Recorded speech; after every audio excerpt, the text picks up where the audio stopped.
My name is Sloane Merritt. I am 36 years old.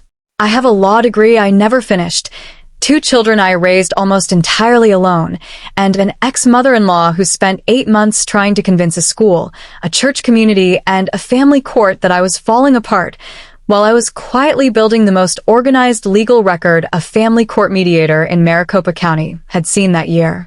Her words, not mine.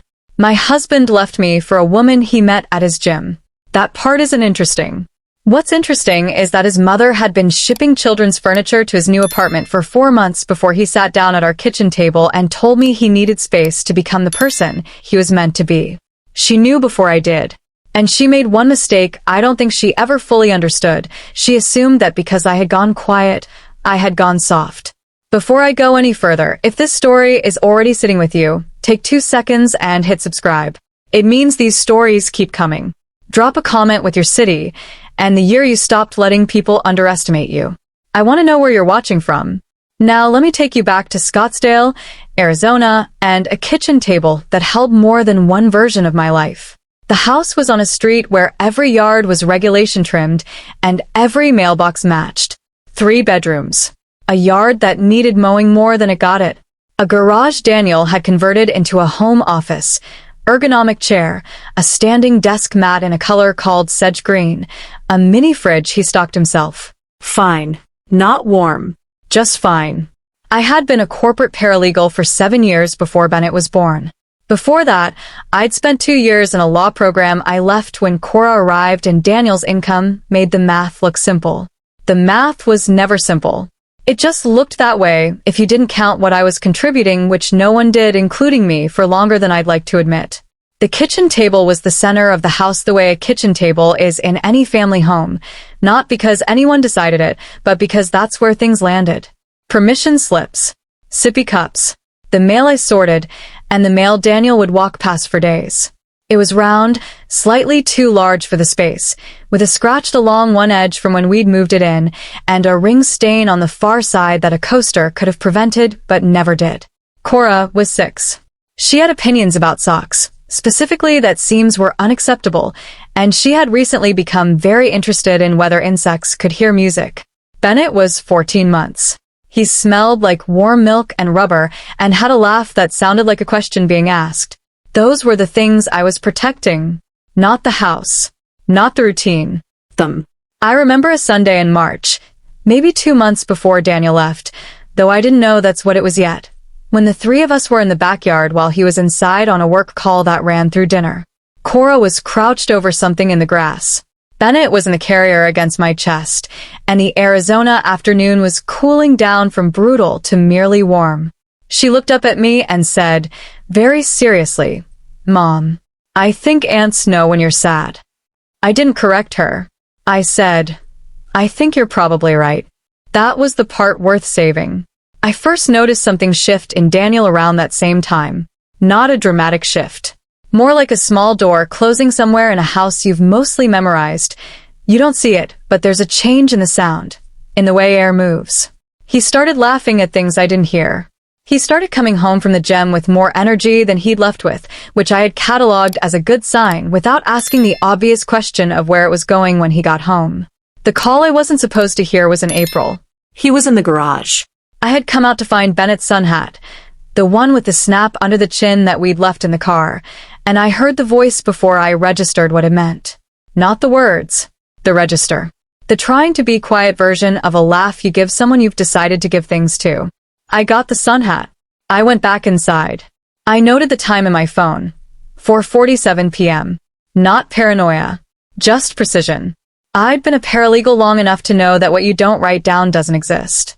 My sister Anata is 4 years older than me and works as a social worker in Atlanta.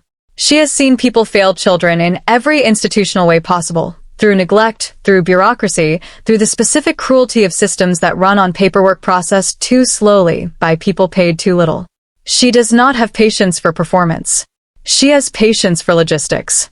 When I called her the night Daniel left, it was 11:30. She answered on the second ring. He sat me down at the kitchen table. I said. He used the phrase, become the person I was meant to be. A pause. Then, did you record it? No. That's okay. Write it down tonight while it's fresh, his exact words if you can remember them. I'll call you in the morning, and we'll figure out what you need. She didn't say, I'm so sorry. She didn't say you'll be okay. She had learned, somewhere in her years of watching systems grind people down, that what a person in crisis needs is not comfort. It is a next step. She gave me a next step. What she said before we hung up has stayed with me longer than almost anything else from that period. She said, Sloane, the people who are coming for you are going to assume you're a grieving wife. Don't correct them yet. I didn't fully understand what she meant. I think she meant, let them build their case on the wrong premise. Let them organize around a version of you that doesn't exist. Then show them the version that does. I wrote down Daniel's words that night. 3 pages. I dated them, signed them, emailed them to myself at 12:04 a.m. so there would be a timestamp.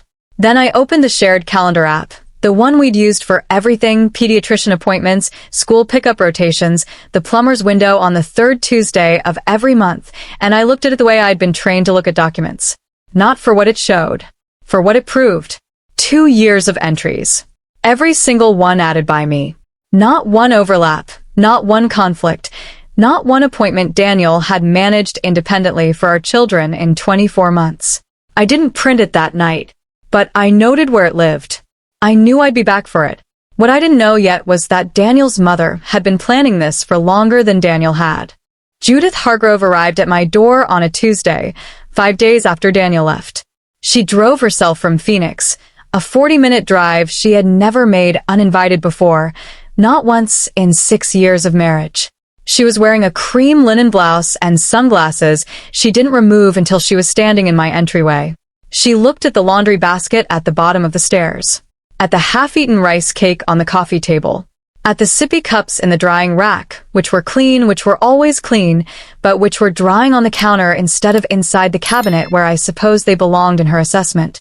Daniel mentioned you've been struggling, she said. Not how are you? Not I came to check on the children. Her opening line was a verdict delivered as concern. We're managing, I said. She smiled, not a warm smile. Not an unkind one either. Worse. An evaluating one. Of course you are. I just want you to know that there are options for the children if things become more difficult. I offered her coffee. She declined. She left 20 minutes later, having said very little of substance and having catalogued, I was certain, everything she'd seen. That was the first approach. The second was a phone call, 2 weeks later, from Daniel's cousin Paige, a pediatric nurse I had always liked, which made what came next harder to hold. She called to check in, she said, but the check-in circled toward the same gravity. Was I getting support?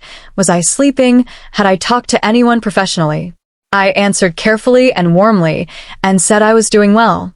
After we hung up, I wrote down the date, the duration, and the content of the call. The third approach was the one I wasn't supposed to know about. I had never separated the household Amazon account. Daniel hadn't either, not because he was thoughtful about it, but because he was careless. His Prime membership, his mother's shared household access, all of it still linked. One evening I was searching for a replacement part for the baby monitor, and the order history surfaced, something I almost scrolled past. A crib mattress, delivered to an address in Tempe I didn't recognize. Then a toddler gate. Then a set of children's hangers, the velvet kind, 12-pack, pink and yellow. The dates ran back 4 months. The account was Judith's. I sat with that for a long time. The monitor part sat forgotten in my cart. She had been furnishing a room for my children 4 months before Daniel sat down at the kitchen table. She had known. She had prepared. She had done this quietly, practically, efficiently, the way she did everything, and she had never once, in any of the conversations we'd had over 6 years of holidays and Sunday dinners and birthday parties, looked at me like someone she considered a threat. I took screenshots, date stamped. I forwarded them to a folder I'd labeled, simply, documentation. The fourth approach came directly through Daniel, in a tone I recognized as coached. He called to ask whether I'd considered all options for a temporary custody arrangement while things settled. His phrasing had the texture of someone reading from notes. I told him I was giving everything careful thought, and that I'd be in touch through my attorney. He paused. You have an attorney? I do, I said. Another pause. That seems premature. It seemed prudent, I said. I'll be in touch. I hung up. I sat at the kitchen table. The ring stain was still there, the scratch along the edge.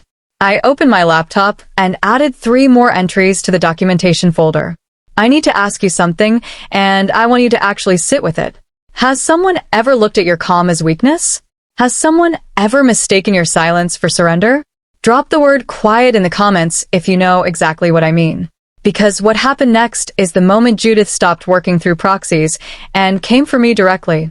My attorney's name was Maria Chen. She had been practicing family law in Maricopa County for 19 years, and she had a way of reading documents that reminded me of the way I used to read them, quickly, with her eyes going still when something mattered. The first time I laid out the documentation folder, she looked at me over the printouts and said, "How long have you been building this?" "Since the night he left," I said. She nodded slowly. "That's good.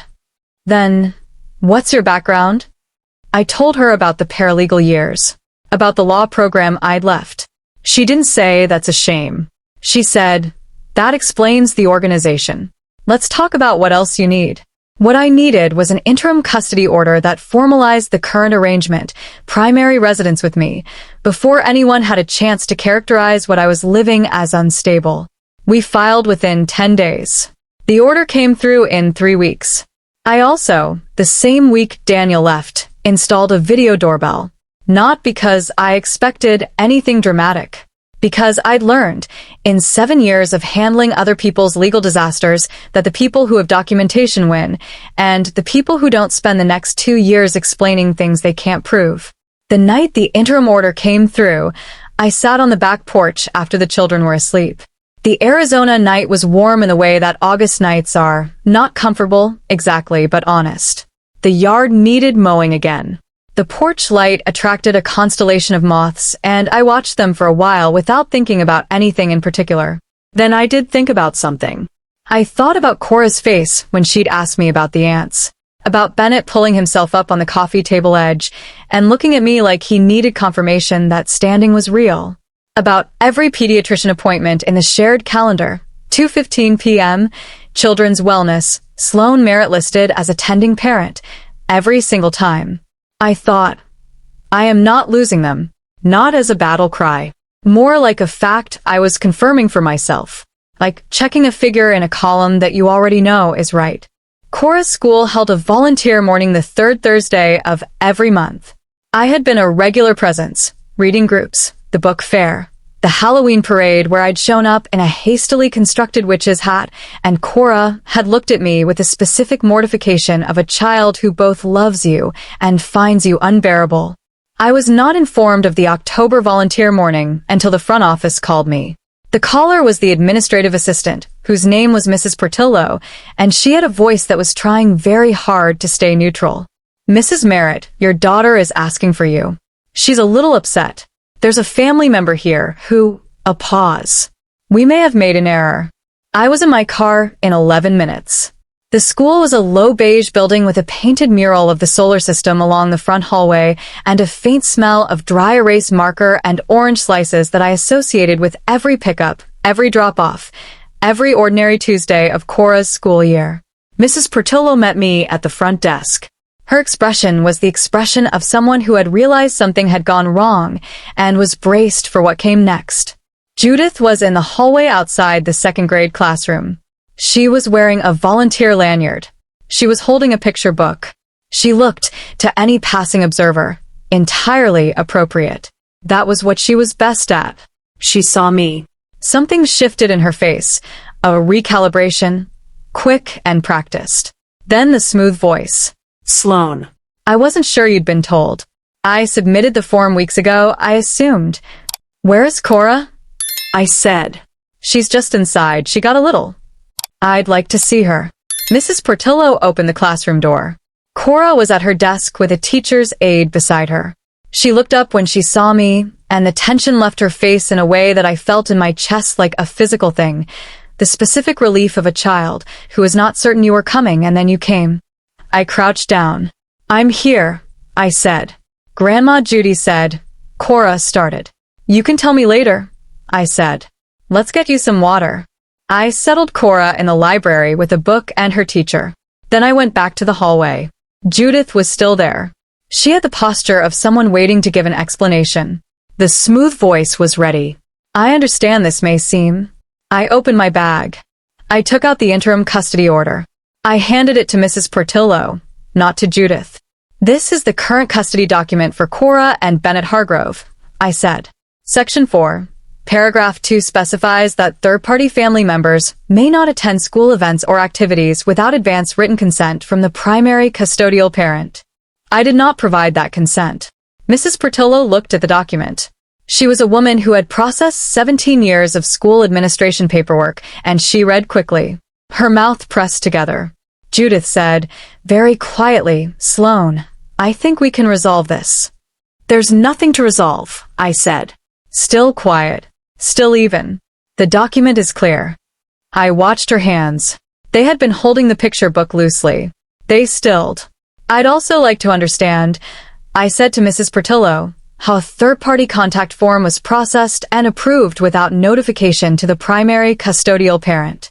I'd like that documented, and I'd like the form pulled from the file.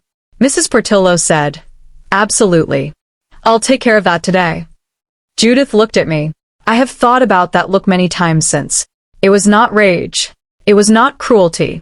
It was something closer to the expression of someone who has built a careful plan on an assumption and has just seen the assumption fail. She had assumed she was looking at a woman in grief.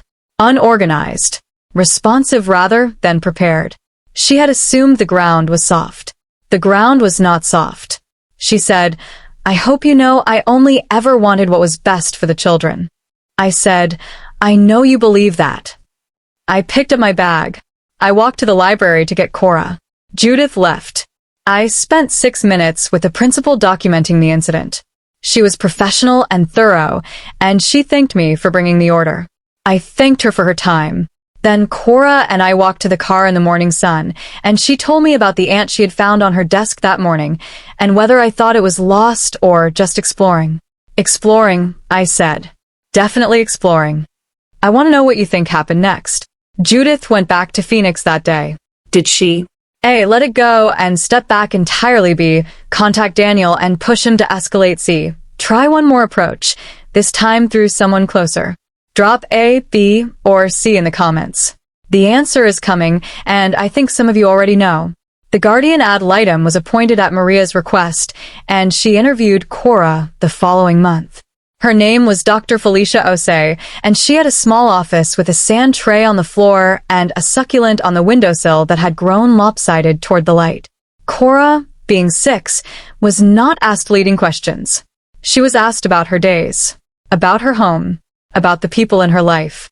Somewhere in that conversation, Dr. Osei reported this to the court with the precision of someone who understood exactly what it meant. Cora mentioned, in the specific unfiltered language of a child who does not know she is testifying, that Grandma Judy had told her mommy was tired all the time and they might come stay with Daddy more. That statement entered the record. The school incident entered the record. The Amazon order history, the crib mattress, the toddler gate, the children's hangers delivered to a Tempe address 4 months before Daniel left, entered the record. Judith, I was told through Maria, retain her own attorney for approximately 6 weeks before the cost and the direction of the proceedings made that untenable. She did not attend the mediation. She sent a letter through Daniel's attorney expressing that she had only ever acted out of love for her grandchildren and had perhaps misread the situation. Maria read it to me over the phone with a tone that was professionally neutral and personally very slightly dry. Daniel, for his part, was not the enemy I had prepared for. He was something more complicated and, in some ways, more difficult, a man who had made a series of choices without calculating their cost to anyone but himself, and who was now standing in the consequences, looking genuinely confused about how he'd gotten there. He wanted to be a good father. He just hadn't been one. Those two facts were both true, and they lived in the same room. The final parenting plan was settled in November. Primary residence with me, alternating weekends and Wednesday evenings with Daniel. And a specific clause, not naming anyone, not needing to, prohibiting extended family members from attending school events, medical appointments, or extracurricular activities without advance written consent from both parents. In the room, when that clause was read aloud, Daniel's attorney didn't react. Maria didn't react. I didn't react. Everyone in that room knew who it was for. I re-enrolled in the evening law program the following January. 1 class per semester. I am not rushing. Judith called me in December, 6 weeks after the parenting plan was finalized. I answered. She was quiet for a moment before she spoke, which was unusual for her. When she did speak, the smooth voice was still there, but underneath it, something had shifted. Not remorse, exactly. Closer to recalibration. I made assumptions about you, she said, that I shouldn't have. I let that sit for a moment. Yes, I said. You did. I told myself I was thinking of the children. I know. I should have, she stopped. Then, I should have spoken to you directly. Instead of building a case, I said. She didn't deny it. I told her what I was willing. She could attend Cora's birthday party in March if Daniel was present. She could have phone calls with the children at designated times. She would not appear at school events without written notice filed with me a minimum of 7 days in advance. She said, that seems very formal. It is formal, I said. That's where we are. There was a long pause. Then she said something that surprised me. She said, you're a very capable person, Sloane. I think I was afraid of what that meant. I didn't accept that as an apology. I didn't reject it either. I said, we want the same thing for Cora and Bennett. That's enough to work with. It wasn't forgiveness. It wasn't reconciliation. It was a starting condition, which, in my experience, is the only honest version of any of it. Paige, Daniel's cousin, the pediatric nurse, called separately in January. That call was shorter. She said, I was unkind to you. I repeated things I shouldn't have, to people I shouldn't have told. I thanked her for saying it. I meant it. 1 year later, November, I am living in the same house. I chose to stay because the school district is good, and because Cora already knows which tree in the backyard produces the most interesting beetles, and I am not moving her away from the beetles. I am 3 semesters into the evening law program. I am not rushing.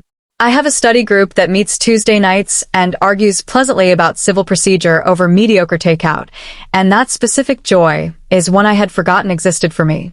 Cora is in 2nd grade and currently holds strong opinions about which dinosaurs were actually the smartest, a debate I have decided to fully support. Bennett is walking. He has a laugh that has evolved from a question into a declaration.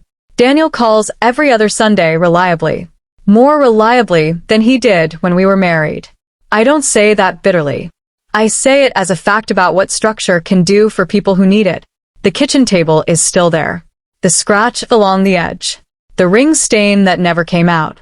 The table where Daniel told me he needed to become the person he was meant to be, and where I sat afterward and didn't move for 11 minutes, and where I then opened my laptop and started building the record that would hold everything together. A few weeks ago, I bought a lamp for it. A tall one, with a warm bulb and a cream shade. I bought it because I liked it, because it was the kind of small, considered choice that feels enormous when you've spent a long time making choices only for their utility. It sits at the edge of the table now. In the evenings, when both children are asleep and the house is quiet, I do my coursework by its light. Same table, different lamp, different version of myself sitting at it. If you've stayed this long, I want to say something to you directly. I didn't win because I was angrier. I didn't win because I was louder, or more righteous, or more injured than anyone else in this story. I won because I documented. Because every appointment I kept, every calendar entry I added, every call I logged at 4:47 in the afternoon was a quiet brick in something I was building before I even knew I'd need it. The labor of invisible competence, the appointments kept, the routines held steady through chaos, the records maintained when no one was watching. That is not softness. That is infrastructure. And infrastructure in the right hands becomes evidence. What I learned is this. The people who underestimate you are not always wrong about who you've been. They're just wrong about what you're becoming. In the comments, I want to hear from you. When did you realize that your quiet was actually your strength? Tell me the moment. I read everyone. My name is Sloane Merritt. I was the woman they counted out. I am the woman who kept the receipts.